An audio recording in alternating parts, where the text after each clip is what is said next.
നമസ്കാരം. അൽബനി ഫിസിയോയുടെ അടുത്ത എപ്പിസോഡിലേക്ക് നിങ്ങൾക്ക് സ്വാഗതം. ഇന്ന് നമ്മൾ എടുക്കുന്ന കണ്ടീഷൻ എന്ന് പറഞ്ഞു കഴിഞ്ഞാൽ ആംഗിൾ സ്പ്രെയിനാണ്. ആംഗിൾ സ്പ്രെയിൻ എന്ന് പറഞ്ഞു കഴിഞ്ഞാൽ സാധാരണ നമ്മൾ ഒരു സ്റ്റെപ്പ് കയറുമ്പോഴോ അല്ലെങ്കിൽ സ്റ്റെപ്പ് ഇറങ്ങുമ്പോഴോ അല്ലെങ്കിൽ നമ്മൾ പെട്ടെന്ന് നമ്മൾ ഒരു നടന്നു പോകുന്ന കാല് മടിയുന്ന ഒരു അവസ്ഥയാണ് ആംഗിൾ സ്പ്രെയിൻ എന്ന് പറഞ്ഞത്. അത് അകത്തേക്ക് ഞാനത് ആദ്യത്തെ വീഡിയോയിൽ കാണിച്ചിട്ടുണ്ട്. നമ്മളിപ്പോൾ സ്റ്റെപ്പ് ഇറങ്ങി വരുമ്പോൾ തന്നെ കാല് ഇൻവേർഷൻ, അതായത് കാലിൻ്റെ ആംഗിൾ അകത്തേക്ക് മടിഞ്ഞു പോകുന്ന അവസ്ഥ. അങ്ങനെ വന്നു കഴിയുമ്പോൾ തന്നെ ആ കാലിൻ്റെ ആ പുറമേയുള്ള ഭാഗം, അതായത് നമ്മുടെ മടിഞ്ഞ് ഉള്ളിലേക്ക് പോകുന്ന ഭാഗമല്ല, അതായത് ഇവിടെയുള്ള ഭാഗത്ത് ലിഗമെൻസ് ഉണ്ട്. അതായത് ലിഗമെൻസ് എന്ന് പറഞ്ഞു കഴിഞ്ഞാൽ വളരെ സിമ്പിളായിട്ട് പറയുകയാണെങ്കിൽ രണ്ട് ബോണുകളെ തമ്മിൽ അല്ലെങ്കിൽ പല ബോണുകളെ തമ്മിൽ കണക്ട് ചെയ്യുന്നതിനാണ് നമ്മൾ ലിഗമെൻസ് എന്ന് പറയുന്നത്. അതായത് ബോണിലേക്ക് മസിൽ അറ്റാച്ച് ചെയ്യുന്ന പോർഷന് നമ്മൾ ടെൻഡൻ എന്നും ബോണിനെ തമ്മിൽ കണക്ട് ചെയ്യുന്ന സാധനത്തിന് നമ്മൾ ലിഗമെൻസ് എന്നാണ് പറയുന്നത്. അപ്പോൾ ലിഗമെൻസിന് ഒരു സ്ട്രെച്ചബിലിറ്റി ഉണ്ട്. നമ്മൾ ഫോർ എക്സാമ്പിൾ നമ്മൾ റബ്ബർ ബാൻഡ് വലിക്കുകയാണെങ്കിൽ റബ്ബർ ബാൻഡിന് ഒരു സ്ട്രെച്ചബിലിറ്റി ഉണ്ടാവുള്ളൂ. എന്നുള്ള റബ്ബർ ബാൻഡ് പോലത്തെ സ്ട്രെച്ച് എന്നുള്ള ഉദ്ദേശം മനസ്സിലാകാൻ വേണ്ടി ഒരു ഉദാഹരണം പറഞ്ഞതേ ഉള്ളൂ. അപ്പോൾ അതുപോലൊരു സ്ട്രെച്ചബിലിറ്റി ഉണ്ടാവും നമ്മുടെ ഈ ഒരു ലിഗമെൻറ്റിന് എന്ന് പറഞ്ഞാൽ. അപ്പോൾ നമ്മുടെ കാല് ഉള്ളിലേക്ക് മടിഞ്ഞു പോകുമ്പോൾ ഈ ലിഗമെൻറ്റ് ഓവർ സ്ട്രെച്ച് ആവും. ഓവർ സ്ട്രെച്ച് ആയി കഴിഞ്ഞാൽ അതിന് മൈക്രോ ടീർ സംഭവിക്കാം. ഗ്രേഡ് 1, ഗ്രേഡ് 2, ഗ്രേഡ് 3 അങ്ങനെ പല ലെവലിലേക്ക് ഇതിൻ്റെ ടീർ സംഭവിക്കാം. കംപ്ലീറ്റ് ടീർ സംഭവിക്കാം.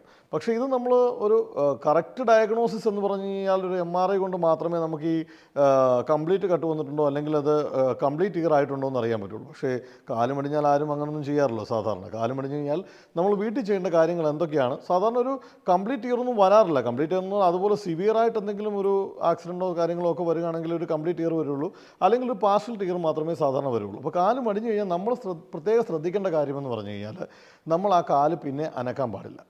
ഈ കാല് വെച്ചുകൊണ്ട് കുഴപ്പമില്ല, വീണ്ടും നടക്കാമെന്ന് പറഞ്ഞാൽ സ്ട്രെസ്സ് ആ ഭാഗത്ത് കൂടിയിട്ട് വീണ്ടും അത് ഒരു ചിലപ്പോൾ ഗ്രേഡ് 1 ഉള്ളെങ്കിൽ ഗ്രേഡ് 2ലേക്ക് പോകും. അങ്ങനെയുള്ള സാധ്യതകളുണ്ട്. അതുകൊണ്ട് നമ്മൾ ഫസ്റ്റ് ഓഫ് ഓൾ നമ്മൾ പറയുന്നത് റെസ്റ്റ് കൊടുക്കുക, ആ പോർഷൻ റെസ്റ്റ് കൊടുക്കുക, പിന്നെ ഐസ് വെക്കുക, ദെൻ നമ്മൾ കംപ്രഷൻ ടെക്നിക്കാണ് ഇപ്പോൾ ഞാനിപ്പോൾ കാണിക്കാൻ പോകുന്നത്. ക്രേബ് ബാൻഡേജ് എങ്ങനെയാണ് ടേപ്പിങ് ആ പോർഷൻ ചെയ്യേണ്ടതെന്നുള്ള ക്രേബ് ബാൻഡേജാണ് ഞാനിപ്പം നിങ്ങളെ കാണിക്കാൻ പോകുന്നത്. പിന്നെ എലിവേഷൻ, ആ കാല് നമ്മളൊന്ന് റേസ് ചെയ്ത് വെക്കുക, എന്നിട്ട് നമ്മൾ റെസ്റ്റ് ചെയ്യുക. പിന്നെ എവറി 20 മിനിറ്റ്സ് നമ്മൾ ഈ കെട്ടുന്ന ഈ ക്രേബ് ബാൻഡേജ് നമ്മൾ റിമൂവ് ചെയ്ത് വീണ്ടും കെട്ടണം. അതൊക്കെ ഞാനത് ഡെമോ ചെയ്യുമ്പോൾ തന്നെ കറക്റ്റായിട്ട് കാണിച്ചു തരാം. അപ്പോൾ നിങ്ങൾക്ക് മനസ്സിലായല്ലോ സ്പ്രെയിൻ എന്ന് പറഞ്ഞു കഴിഞ്ഞാൽ സ്പ്രെയിൻ എന്ന വാക്ക് തന്നെ ലിഗമെൻറ്റുമായിട്ട് ബന്ധപ്പെട്ടാണ് നിൽക്കുന്നത്. അപ്പോൾ ലിഗമെൻറ്റിന് ഒരു ഓവർ സ്ട്രെച്ച് വരുമ്പോഴത്തേന് ആ ഭാഗത്ത് നമുക്ക് സാധാരണ നമ്മുടെ നാട്ടിലൊക്കെ കാലുളുക്കുക എന്നൊക്കെ പറയും. അതായത് മിക്കവാറും പേർക്ക് നമ്മൾ ഇറങ്ങി വരുമ്പോൾ സ്റ്റെപ്പ് ഇറങ്ങുമ്പോൾ തന്നെ ആയിരിക്കും മിക്കവാറും കാലുളുക്കി പോകുന്നത്. ഷൂസൊക്കെ ഇട്ട് പോയാലും അല്ലെങ്കിലും പെട്ടെന്ന് കാലൊന്ന് അകത്തേക്കൊന്ന് മടിഞ്ഞു പോയി കഴിഞ്ഞാൽ പിന്നെ അവിടെ നീര് കൊള്ളും. അപ്പോൾ ഇതിൻ്റെ ഒരു ലക്ഷണം എന്ന് പറഞ്ഞു കഴിഞ്ഞാൽ നമ്മുടെ കാല് ഉളുക്കി അല്ലെങ്കിൽ ചെറിയ സ്പ്രെയിൻ ആയി എന്ന് പറഞ്ഞു കഴിഞ്ഞാൽ അവിടെ ചെറിയ എഡിമ, അതായത് മീൻസ് ഒരു ചെറിയൊരു നീർക്കെട്ടുണ്ടാവാം, റെഡ്നെസ് ഉണ്ടാവാം, പിന്നെ എന്ന് പറഞ്ഞൊരു വാംത് മീൻസ് ഒരു ചൂട് അവിടെ അനുഭവപ്പെടാം. ഇങ്ങനെയുള്ള പല കാര്യങ്ങളും, റെഡ്നെസ്, വാംത്, എഡിമ, ഇങ്ങനെ പല കാര്യങ്ങളും ആ പോർഷനിൽ നമ്മൾക്ക് അനുഭവപ്പെടാം. അപ്പോൾ അതിൻ്റെ അർത്ഥം ചെറിയൊരു നമ്മുടെ ആ ലിഗമെൻ്റ് ഒരു ഓവർ സ്ട്രെച്ച് ആയിട്ടുണ്ട്, അവിടെ ഒരു സ്പ്രെയിൻ ആയിട്ടുണ്ടെന്നുള്ളതാണ്. അപ്പോൾ ഈ സ്പ്രെയിൻ വരുമ്പോൾ നമ്മൾ എന്താണ് ഇനി നമ്മൾ വീട്ടിൽ ചെയ്യേണ്ട കാര്യങ്ങൾ എന്ന് നമ്മൾ ഇപ്പോൾ ഡെമോ ചെയ്യുന്നതായിരിക്കും. ഓക്കെ, നമ്മൾ നേരത്തെ കാണിച്ചപ്പോൾ നമ്മൾ പറഞ്ഞു അകത്തേക്കുള്ള മൂവ്മെൻറ്റ്, അതായത് ആംഗിളിൻ്റെ അകത്തേക്കുള്ള മൂവ്മെൻറ്റ് വരുമ്പോഴത്തേനാണ് ഇവിടെ സ്പ്രെയിൻ വരുന്നത്. അതായത് ഇൻവേർഷൻ എന്ന് പറയും. അതായത് കാല് ഈ പ്രകാരം മടങ്ങി ഇങ്ങനെ അകത്തേക്ക് പോവുക. ഇപ്രകാരം മടങ്ങി അകത്തേക്ക് പോകുമ്പോൾ ഞാൻ ഈ കാലിൽ ഡെമോ ചെയ്ത് കാണിച്ചു തരാം ജസ്റ്റ്. അതായത് ഇങ്ങനെ അതാകുമ്പോൾ കറക്റ്റ് നിങ്ങൾക്ക് കാണാൻ പറ്റുള്ളൂ. കാല് ഇങ്ങനെ മടങ്ങുക, കണ്ടോ? ഇങ്ങനെ മടങ്ങി പോകുമ്പോഴത്തേനും മിക്കവാറും നമുക്ക് സംഭവിക്കുന്നുണ്ട്. നമ്മൾ സ്റ്റെപ്പ് ഇറങ്ങുമ്പോഴോ സ്റ്റെപ്പ് കയറുമ്പോഴത്തേനോ പെട്ടെന്ന് നമ്മൾ നടക്കുമ്പോഴത്തേനോ സ്റ്റെപ്പ് വേണമെന്നില്ല, എപ്പോഴും സംഭവിക്കാൻ വേണമെങ്കിൽ ഇങ്ങനെ മടങ്ങുമ്പോൾ ഇവിടെയുള്ള ലിഗമെൻറ്റ്സ് ഞാൻ നേരത്തെ പറഞ്ഞ പോലെ ഓവർ സ്ട്രെച്ച് ആയി പോയി കഴിയുമ്പോഴത്തേന് എന്താ സംഭവിക്കുക? ഇതിൻ്റെ ഒരു അതിനാണ് നമ്മൾ ഈ സ്പ്രെയിൻ എന്ന് പറയുന്നത്, ലിഗമെൻറ്റിൻ്റെ സ്പ്രെയിൻ എന്ന് പറയുന്നത്. അപ്പോൾ ഇങ്ങനെ വന്നു കഴിയുമ്പോൾ ഈ ഭാഗത്ത് നീരുണ്ടാവാം, റെഡ്നെസ് ഉണ്ടാവാം, വാംത് ഉണ്ടാവാം, അങ്ങനെയുള്ള കാര്യങ്ങളെല്ലാം തന്നെ ഉണ്ടാവും. നമ്മളിത് ന്യൂട്രൽ പൊസിഷനിൽ കീപ്പ് ചെയ്യുക. ഫസ്റ്റ് ഓഫ് ഓൾ നമ്മൾ ചെയ്യേണ്ടതെന്ന് പറഞ്ഞു കഴിഞ്ഞാൽ ഈ കാല് നമ്മൾ ന്യൂട്രൽ പൊസിഷൻ എന്ന് പറഞ്ഞാൽ ഇതാണ് ന്യൂട്രൽ പൊസിഷൻ. കാലിൻ്റെ ന്യൂട്രൽ പൊസിഷനിൽ കീപ്പ് ചെയ്യുന്നത് എങ്ങനെയാണെന്ന് വെച്ച് കഴിഞ്ഞാൽ ഇപ്പം നമ്മളിപ്പോൾ കൊണ്ടുവന്നിരിക്കുന്ന സാധനം എന്ന് പറഞ്ഞാൽ ഇലാസ്റ്റിക് ക്രേബ് ബാൻഡേജ് എന്ന് പറഞ്ഞാൽ 8x4-ൻ്റെയാണ് നമ്മൾ ഇലാസ്റ്റിക് ക്രേബ് ബാൻഡേജ് നമ്മൾ കൊണ്ടുവന്നിരിക്കുന്നത്. ഇപ്പോൾ ഈ ഇലാസ്റ്റിക് ക്രേബ് ബാൻഡേജിന് അതിന് തന്നെ 2 ക്ലിപ്പുണ്ട്, അത് നമ്മളങ്ങ് മാറ്റി വെച്ചു. അതിനുശേഷം പ്രത്യേകം ശ്രദ്ധിക്കേണ്ട കാര്യം, നമ്മൾ ഇലാസ്റ്റിക് ക്രേബ് ബാൻഡേജ് നമ്മൾ അപ്ലൈ ചെയ്യുമ്പോൾ തന്നെ നമ്മൾ ഇങ്ങനെ ആയിരിക്കും പിടിക്കേണ്ടത്. കണ്ടോ? തിരിച്ച് പിടിക്കരുത്. തിരിച്ച് പിടിച്ച് കഴിഞ്ഞ് കഴിഞ്ഞാൽ നമുക്ക് ചുറ്റാൻ ബുദ്ധിമുട്ട് വരും. അതുകൊണ്ട് പുറത്തേക്ക് ഈ ഭാഗം, അതായത് ഈ റോളുള്ള ഭാഗം നമ്മുടെ ഉള്ളം കയ്യിലായിരിക്കണം ഇരിക്കേണ്ടത്. ഇപ്പോൾ നമ്മൾ കാലിൻ്റെ ഇവിടെയാണ് നമുക്ക് സ്പ്രെയിനുകൾ നമ്മൾ ഇവിടുന്ന് ഒരു 2-3 റാപ്പ് ചെയ്തിട്ട് നമുക്ക് ഇത് നമ്മൾ ചെയ്യാൻ സാധിക്കുകയുള്ളൂ. എന്നാലേ ഒരു കറക്റ്റായിട്ട് വരുള്ളൂ. ഓക്കെ, കണ്ടോ? ഇവിടെ ഒരു അത്രയും മുകളിലേക്ക് പോകണമെന്നില്ല കേട്ടോ. ഇവിടെ ഒരു 2-3 റാപ്പ് നല്ലപോലെ ചെയ്ത ശേഷം ഫിഗർ ഓഫ് 8 എന്നായിരുന്നു, അതായത് ഒരു 8 പോലെ ഇങ്ങനെ ഗുണനം പോലെ വരണം. അങ്ങനെ ആയിരിക്കണം നമ്മൾ ചുറ്റുന്നത്. അതായത് ആ പ്രശ്നമൊന്നും മെയിൻ വീനസ് ഡ്രെയിനേജിന് വേണ്ടിയാണ് നമ്മളിങ്ങനെ ചെയ്യുന്നത്.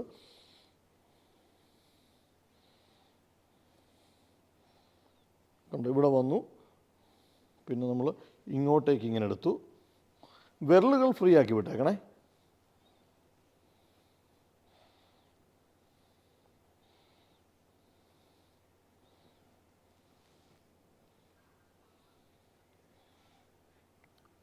ആംഗിളല്ല, ഐ മീൻ നമ്മുടെ ഉപ്പൂറ്റി ഫ്രീ ആക്കി വിട്ടേക്കണം. ഹീൽ പോർഷൻ ഫ്രീ ആക്കി വിടുക.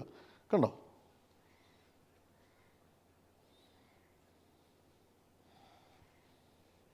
ഒരു ഗുണനം പോലെ നമുക്ക് മുമ്പിൽ കാണാൻ പറ്റും. അതാണ് ഫിഗർ ഓഫ് 8 എന്ന് പറയുന്നത്. കണ്ടോ, ഇവിടെ വന്നു. അപ്പം ഞാൻ ജസ്റ്റ് മടക്കി വെക്കുന്നുള്ളൂ, ഇങ്ങനെ നിർബന്ധമൊന്നുമില്ല ഇങ്ങനെ വെക്കണമെന്ന്. അത് വെച്ച് തന്നെ നമുക്ക് ക്ലിപ്പ് ചെയ്ത് വിടാവുന്നതാണ്.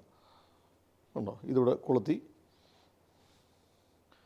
രണ്ടാമത്തെ 2 ക്ലിപ്പുണ്ട്. ഇതിപ്പം നഷ്ടപ്പെട്ടു പോയാലും സാറിന് നമുക്ക് എന്തെങ്കിലും സേഫ്റ്റി പിൻ വെച്ചാലും നമുക്ക് ചെയ്യാവുന്നതാണ്.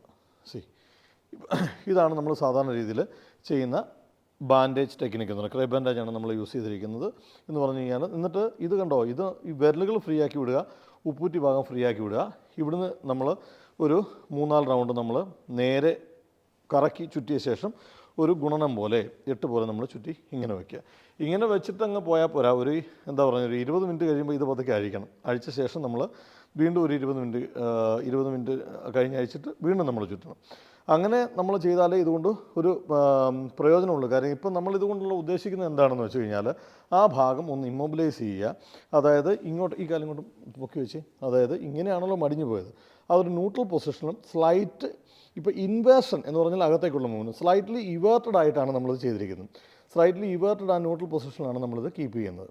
അത് പിന്നെ അത് കഴിഞ്ഞിട്ട് നമ്മളിത് ഒരു 20 മിനിറ്റിന് ശേഷം അഴിച്ച ശേഷം നമ്മൾ ഐസ് വെക്കുക. ഇതിന് സാധാരണ ഐസ് വെക്കാം നമുക്ക്. Ice, compression, elevation. Ice means നമ്മളിവിടെ ക്രയോതെറാപ്പി എന്ന് പറയും. അതിനെക്കുറിച്ച് ഞാൻ വേറൊരു ടോപ്പിക്കായിട്ട് എടുക്കുന്നതായിരിക്കും, കുറേ ഉണ്ട് അതിനെക്കുറിച്ച് പറയുകയാണെങ്കിൽ. പിന്നെന്ന് പറഞ്ഞാൽ ഇതാണ് കംപ്രഷൻ എന്ന് പറഞ്ഞാൽ. എലിവേഷൻ എന്ന് പറഞ്ഞാൽ പൊക്കി വെക്കുന്നത്. ഇതിലെല്ലാം പൊക്കി വെക്കണം കേട്ടോ. ചെറിയൊരു പില്ലോയിൽ പൊക്കി വെച്ചാൽ മതി. ഇപ്പം ഞാൻ നിങ്ങൾക്ക് വീഡിയോയിൽ കറക്റ്റായിട്ട് കിട്ടാൻ വേണ്ടി ഞാനിത് വെച്ചെന്ന് ഈ റോള് വെച്ചെന്ന് മാത്രമേ ഉള്ളൂ. അല്ലെങ്കിൽ സാധാരണ രീതിയിൽ ഒരു പില്ലോ വെച്ചാൽ മതി. അപ്പം നമ്മൾ ഐസ് വെക്കുക, കംപ്രഷൻ കൊടുക്കുക, എലിവേഷൻ. ഇങ്ങനെയാണ് നമ്മൾ സാധാരണ രീതിയിൽ ഒരു സ്പ്രെയിൻ, അതായത് ലിഗമെൻ്റ് സ്പ്രെയിൻ വന്നു കഴിഞ്ഞാൽ വീട്ടിൽ ചെയ്യേണ്ട കാര്യം.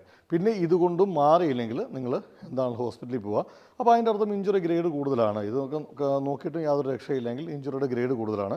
ഒരു MRI എടുത്ത ശേഷം മാത്രമേ നമുക്കതിൻ്റെ എന്തുമാത്രം ഗ്രേഡിലാണ് പോകേണ്ടത്, പിന്നെ എന്തെങ്കിലും കറക്ഷൻ ചെയ്യണമെന്നുള്ള കാര്യം അറിയാൻ പറ്റുന്നുള്ളൂ. ഇപ്പോൾ നമ്മൾ ചെയ്യുന്ന ഈ ടെക്നിക്സ് എല്ലാം വീട്ടിൽ നമുക്ക് എങ്ങനെ ചെയ്യാവുന്നതാണ്. നമ്മൾ ഇത് ചുറ്റുന്നത് എങ്ങനെയാണെന്ന് ഞാൻ കാണിച്ചു. ക്രേ ബാൻഡേജ് എങ്ങനെ പിടിക്കണമെന്ന് ഞാൻ പറഞ്ഞു. തിരിച്ച് നമ്മൾ ചുറ്റുമ്പോഴത്തേനും കണ്ടോ, ഇങ്ങനെ ആയിരിക്കും എടുക്കേണ്ടത്. വലിച്ചു വാരി ചുമ്മാ എടുത്ത് കളയരുത്. നമുക്ക് തിരിച്ച് അപ്ലൈ ചെയ്യേണ്ടതല്ലേ. 20 മിനിറ്റിന് ശേഷം നമ്മൾ എടുക്കുമ്പോൾ ഇങ്ങനെ തന്നെ റോൾ ചെയ്ത്, അല്ലാതെ ഇങ്ങനെ എടുത്ത് വന്ന് കഴിയുമ്പോൾ അവസാനം ഇതിങ്ങനെ നീളത്തിലും കിടക്കും, അവസാനം ചുറ്റാൻ ബുദ്ധിമുട്ടായിരിക്കും. അതുകൊണ്ട് ഇങ്ങനെ ചുറ്റിയെടുക്കുന്നതായിരിക്കും നല്ലത്. ഇതിന് ചില സ്ഥലങ്ങളിൽ പട്ടീസ് ചുറ്റുക എന്ന് പറയും കേട്ടോ. പട്ടീസ് ചുറ്റുക, നമ്മളിനി ഇലാസ്റ്റിക് ക്രേ ബാൻഡേജ് എന്ന് പറയും. അതാണ് ഇത്. സാധാരണ എല്ലാ മെഡിക്കൽ ഷോപ്പിലും അവൈലബിൾ ആണ്. മീഡിയം സൈസ് ഉണ്ട്. ഇപ്പോൾ ഞാൻ എടുത്തിരിക്കുന്നത് 8 സെൻറ്റിമീറ്ററിൻ്റെ 4 ആണ് എടുത്തിരിക്കുന്നത് കേട്ടോ. ഓക്കെ.